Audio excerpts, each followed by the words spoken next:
नमस्कार भैया। नमस्कार जी। भैया आपका नाम क्या है? सबसे पहले सभी को नमस्कार। मेरा नाम अंकित प्रधान है। सर आप आज़ाद समाज पार्टी से जिला पंचायत का चुनाव लड़ रहे हैं, जी। क्या पर्पज़ है आपका चुनाव लड़ने का, क्या कार्य करेंगे उसके देखो, बारे में थोड़ा सा बताओ। चुनाव तो जनता की सेवा के लिए लड़ा जाता है। जी। जैसे कि अभी मैं मौजूदा ग्राम प्रधान हूँ। गांव में गांव में अपना टंकी है और नाली खरंजे हैं, जैसे कि लाइब्रेरी है, पंचायत घर है और हमारे स्ट्रीट लाइट हैं। हमने काफ़ी विकास किया है। आने वाले जिला पंचायत में हमारी तैयारी है, हम मजबूती से चुनाव लड़ेंगे और जो भी हमारी पार्टी है आज़ाद समाज पार्टी, उसमें हमारा फोकस विकास कार्यों के प्रति सबसे ज़्यादा रहेगा। सर जैसे कि अभी आपने बताया लाइब्रेरी की बात करें तो क्या है नहीं गांव में आपके? अभी गांव में हमारे में लाइब्रेरी है नहीं। अच्छा तैयारियां चल रही हैं हमारी। सर, यानी कि अगर आप चुनाव जीतते हैं लाइब्रेरी पे सबसे फोकस पहले भी करेंगे? सबसे पहले गांव-गांव में पढ़ाई शिक्षा के प्रति लाइब्रेरी के लिए जगह निश्चित करके लाइब्रेरी स्थापित। सर अगर शिक्षा की बात करें तो आपके क्षेत्र में क्या शिक्षा की स्थिति है? प्राइमरी स्कूल हैं? हाँ, सभी हमारे गांव में प्राइमरी स्कूल भी हैं, जूनियर स्कूल भी हैं। सर क्या प्राइमरी स्कूल की व्यवस्था कैसी है? बहुत अच्छी है। कोई शिक्षा की बहुत अच्छी है, बहुत अच्छा। हमारे जो टीचर हैं, हमारे जो अध्यापक हैं, बहुत अच्छा कोऑपरेट करते हैं। सर आपके उसमें कितने गांव आते हैं लगभग? हमारा जो जिला पंचायत वार्ड है, इसमें 22 गांव आते हैं। सर 22 गांव में अभी आप बता भी रहे हैं कि मैं प्रधान भी रह चुका हूं। जी जी और अभी आप जिला पंचायत की तैयारी कर रहे हैं। जी।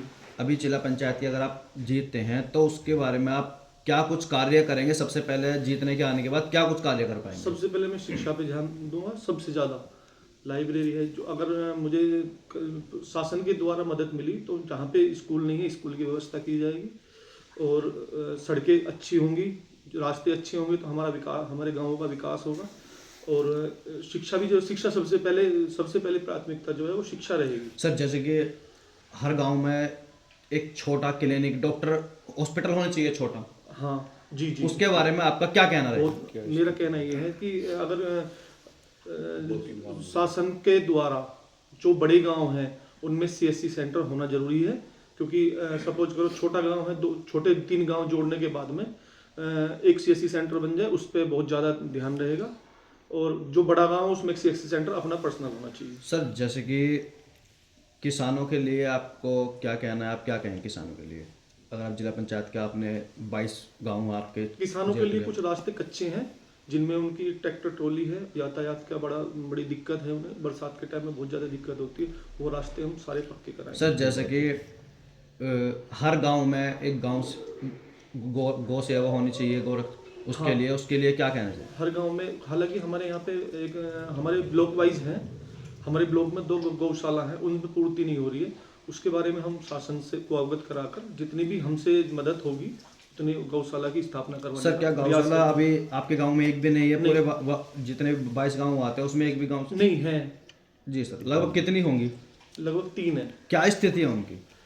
स्थिति तो अभी मेरे हिसाब से ठीक है, लेकिन क्या है कि भाई शासन को भी थोड़ा ध्यान देना चाहिए, क्योंकि जितना फंड अलॉट करती है एक गौ माता के लिए, प्रशासन एक अलॉट करता है, उसमें पूर्ति नहीं हो पाती है।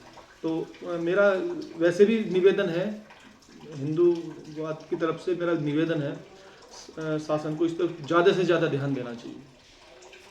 सर जैसे आपके अंडर में 22 गांव आते हैं, तो आपने देखा भी होगा कि गांवों में क्या क्या ज़रूरत है जी। सब में वही कम से कम क्या है, आप घूम के भी देखा होगा मैंने आपने। बताया आपको, सबसे पहले शिक्षा पे सबसे ज़्यादा फोकस शिक्षा पे है सभी में ठीक है जी। लाइब्रेरी होंगी, स्कूलों की व्यवस्था अच्छी होगी। जिन स्कूलों में थोड़ा सा बिल्डिंग अच्छी नहीं है, उनकी बिल्डिंग का निर्माण किया जाएगा। और दूसरा, रास्ते जिनके खराब हैं वो रास्ते बनाए जाएंगे। सर 26 जनवरी है, उसके बारे में आप क्या संदेश देना चाहिए? बस मैं लोगों को, मेरी सभी के साथ सभी को 26 जनवरी की हार्दिक शुभकामनाएं हैं। और मैं यही चाहूँगा कि सभी अपने सही तरीके से 26 जनवरी का पर्व मनाएं।